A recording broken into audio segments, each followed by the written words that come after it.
The golden hour at our lakeside cabin painted everything in warm hues. After 30 years of marriage, Claire and I had finally found our slice of heaven, a cozy retreat, where the only sounds were lapping waves and distant loons calling across the water. I was fixing a loose board on our deck when Claire started the evening tea, humming that old song we danced to at our wedding. Life felt perfect. Then came the knock. It wasn't the gentle tap of a neighbor or the quick rap of a delivery driver. This was aggressive, demanding the kind of knock that makes your heart skip. "Honey, could you get that?" Claire called from the kitchen. "My hands are full with this kettle." But when she opened the door, her gasp made me drop my hammer. 3 men in pseudo-official uniforms stood, their dark shirts with shiny badges that caught the porch light wrong. Radios that looked more like toys than real equipment. "Ma'am, we're HOA compliance officers," the tallest one announced, his voice carrying artificial authority. "Your property is in serious violation of community standards." I walked over, immediately sensing something off. "Gentlemen, I think there's been a mistake. This property isn't part of any HOA. The man's eyes narrowed. "Sir, I need you to step back. We have documentation here showing multiple violations." Claire looked confused, frightened. "I don't understand. We've lived here for 5 years. Nobody's ever said anything about violations." It's when the second man stepped closer to her, too close, invading her personal space. "Ma'am, I'm going to need you to come with us for questioning." My blood ran cold. Real officials don't operate like this. They don't intimidate elderly couples at remote cabins. They don't refuse to show proper identification when asked. "Nobody's going anywhere," I said firmly, stepping between them and Claire. "Show me your badges properly, and let's see this documentation." "You're talking about?" The leader's hand moved toward his belt. "Sir, if you interfere with official business, you'll be facing charges yourself." That's when I knew. These weren't officials. They were predators. "Claire, step inside," I said quietly, but my wife had already moved behind me. 40 years ago, I'd sworn an oath to protect and defend. That oath didn't end when I left the Navy. "Look, we can do this easy, or we can do this hard," the leader said, his mask of authority slipping. "Your wife comes with us for questioning, or we take both of you." "On whose authority?" I demanded. "You haven't shown proper identification. You haven't explained what laws we've allegedly broken. And you're threatening to detain citizens on private property." The second man stepped forward aggressively. "Old man, you're making this harder than it needs to be." That was his mistake. Calling me old man while threatening my wife? I might be in my 60s, but decades of military training don't just disappear. My stance shifted, weight balanced, hands relaxed, but ready. Claire must have sensed the change because she quietly moved toward the house phone. "Gentlemen," I said, my voice taking on the tone I'd used with junior sailors who'd stepped out of line. "You have exactly 10 seconds to produce legitimate identification and explain your authority here. You need to leave our property." The third man, who'd been silent, finally spoke up nervously. "Maybe we should check the paperwork again, ... But the leader cut him off. "We don't need to explain anything to you people." You people.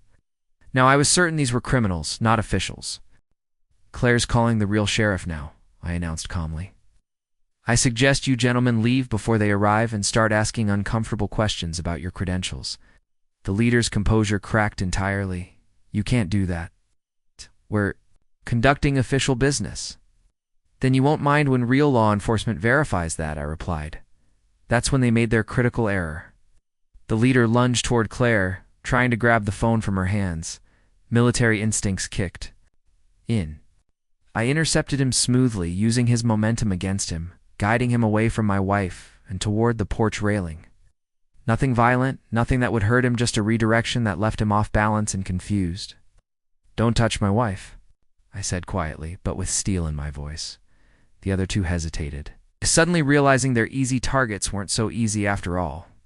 The one who'd seemed nervous was already backing toward their vehicle. "This isn't over," the leader snarled, but he was retreating too.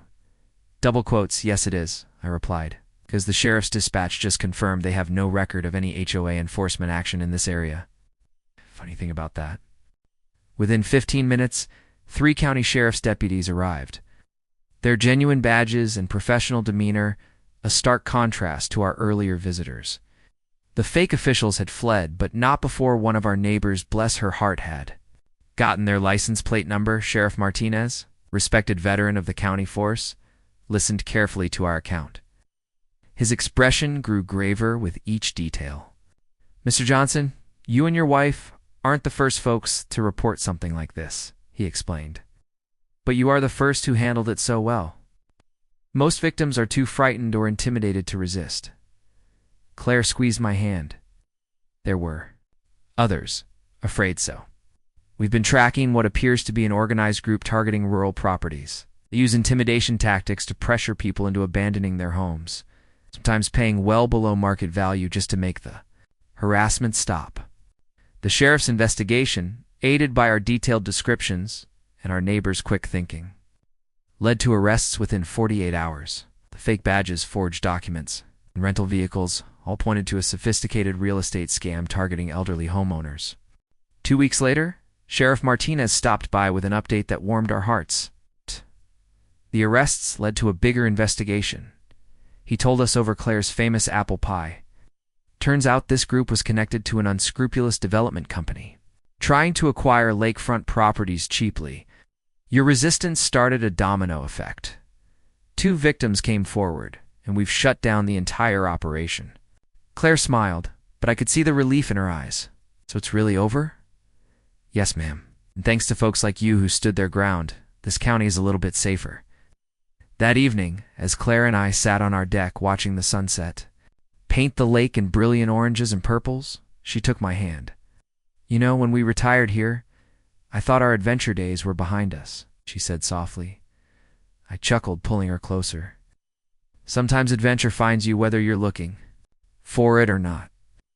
But I'd rather face any challenge with you by my side." She leaned against my shoulder. "Think we'll have any more excitement?" "I hope not," I said honestly. "But if we do, we'll handle it together, just like we always have." The loons called across the water, their haunting song mixing with the gentle lap of waves against our shore. Our little piece of heaven was safe again, not just for us, but for all the families who call these woods home. Sometimes standing up to bullies isn't about being the toughest person in the room. Sometimes it's just about being brave enough to say no when something isn't right, and having the wisdom to know when you need help in the end.